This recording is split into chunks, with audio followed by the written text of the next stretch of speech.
Good morning, teacher. My name is Chao Ji-K. You can call me Kiki. I'm a study at Tonghua Group of Hospital, Wang Yan Jiajue Memorial Palmer School. As some as many people, my motto is work hard, play hard. During the epidemic holiday, the most impressive experience for me was cooking a meal for my family.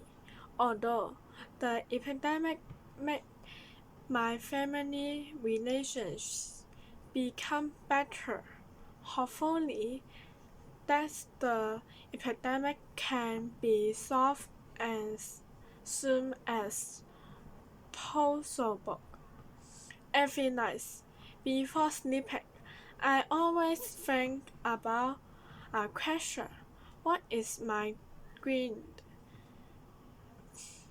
Be a firefighter, a policewoman, or a lawyer? None for them.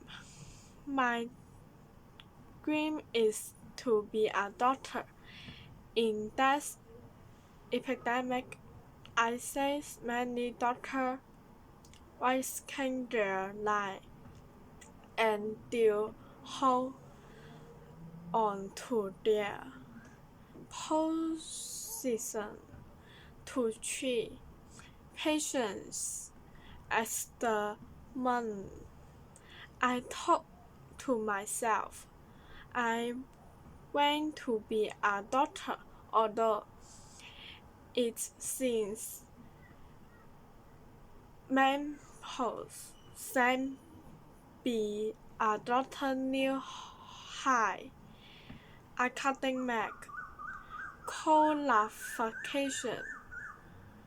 I will try as possible as I can.